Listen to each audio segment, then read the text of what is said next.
যেটা বহুল আলোচিত বিষয় যে আপনারা জানেন যে সংসদের যে ৭০ নম্বর অনুচ্ছেদের একটি বিষয়, সেই জায়গা থেকে আমরা বলেছি যে অর্থ বিলের পাশাপাশি যেন আস্থা বিলের ক্ষেত্রে নিজ দলের বিরুদ্ধে ভোট দিতে না পারে এর একটা বিধান থাকা দরকার। কারণ না হলে আপনার যে কোনো সময় সরকার আপনার পতনের ক্ষেত্রে কিংবা যেটা বলে হর্স ট্রেডিংয়ের মতো সংসদ সদস্যদের বেচা কেনার একটা প্রবণতা আমরা অনেক আগে থেকে এই উপমহাদেশের রাজনীতিতে আমরা দেখেছি। এইটার পাশাপাশি আপনার কমিশনের পক্ষ থেকে বলা হয়েছে এখানে সংবিধান সংশোধনীর বিষয়টাও যদি যুক্ত করা হয়, আমরা বলছি সেটা তো আমরা একমত।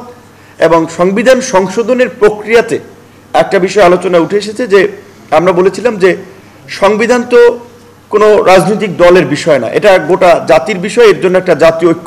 আচ্ছা, এটাতে নির্বাচন কমিশনের যে মতামত তারা দিয়েছে যে আপনার একই ব্যক্তি দলীয় প্রধান, সরকার প্রধান এবং সংসদ নেতা হতে পারবে না, এই বিষয়ে আমরা একমত। এবং এটা আমাদের একটা দলীয় পজিশন 2021 সাল থেকে, ওই জায়গায় আমরা একমত দিয়েছি, যেই কারণে আর কি ওইটা আনি নাই। আর যেহেতু আপনার সংসদেরই আমরা মেয়াদের কথা বলছি 4 বছর, তো স্বাভাবিকভাবেই প্রধানমন্ত্রীর মেয়াদও 4 বছর, রাষ্ট্রপতির মেয়াদও 4 বছর হচ্ছে। ও রাইট, এটা নিয়ে আমরা অনেকবার বলেছি, তো যে কারণে তো আর এখানে একমত আমরা, যেগুলো মূলত দ্বিমত ছিল ওই কেন্দ্রিক আলোচনাগুলো হয়েছে। প্রধানমন্ত্রী কোনো ব্যক্তি পরপর দুবারের বেশি প্রধানমন্ত্রী হতে পারবে না, এটা 2021 সাল থেকে আমাদের একটা দলীয় পজিশন। তো সেই দলীয় পজিশন এখন সংস্কার কমিশনে গৃহীত হবে, শুধু এখানে তো আমাদের দ্বিমত করার কোনো প্রশ্ন নেই।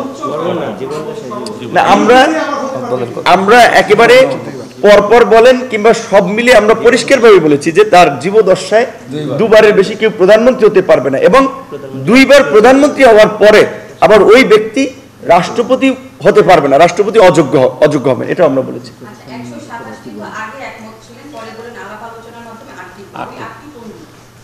আটটি টু দ্য পয়েন্টে এখানে হয়তো এখন এই আমাদের স্প্রেডশিট আলোকে আছে, ধরেন আমরা একমত এরকম জায়গায় হয়েছি যে লাগবে না আমাদের একমত থাকলে আমরা, তারা বলেছে যে অন্যান্য রাজনৈতিক দল এখানে কিছু ফ্লেক্সিবল হয়েছে এবং এটা হলে বেটার, সেই ক্রাইটেরিয়া আমরা পুরোপুরি একমত হয়েছি। যেমন দুর্নীতি দমন কমিশনের আছে 2টো, তারপরে আপনার এই যে স্থানীয় সরকারের জন্য একটা যে কমিশন করা হবে, এইটাতে আগে আমরা একমত ছিলাম না, এখন এটাতে একমত হয়েছি। তারপরে আপনার এই জাতীয় সাংবিধানিক পরিষদের কাঠামো এবং বিষয়বস্তু নিয়ে আমাদের আংশিক মত ছিল, এটাতে আমরা পুরোপুরি একমত হয়েছি।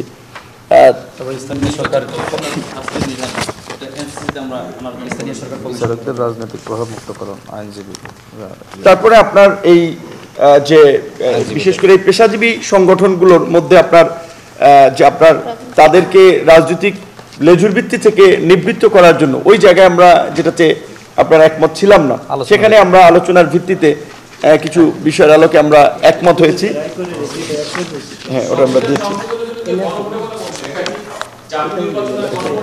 সংসদ বা নির্বাচন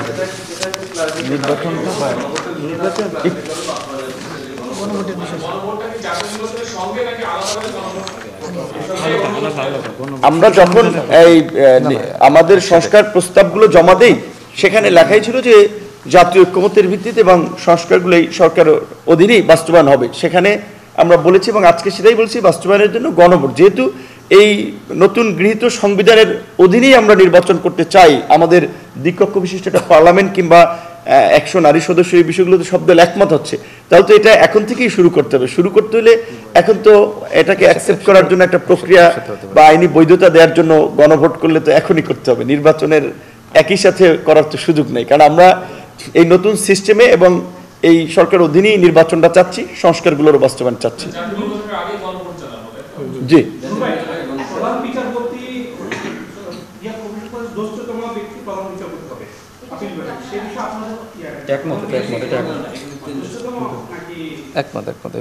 আমরা এখানে একমত হয়েছি, যেহেতু আমাদের দীর্ঘদিনের একটা কালচার ছিল অলিখিত, এখন সেটা লিখিত হইলে ধরেন প্রধান বিচারপতি জ্যেষ্ঠতম ব্যক্তি হবে, সরকার পরিবর্তন হবে, কিন্তু প্রধান বিচারপতির ক্রোনোলজিতে কে কখন সিনিয়রিটিতে আসে কোনো চাইলেই রাজনৈতিক দল নির্ধারণ করতে পারবে না, সেই জায়গাতে আমরা মনে করছি এটা সঠিক এবং বিচার বিভাগের ক্ষেত্রে এটা হওয়া উচিত।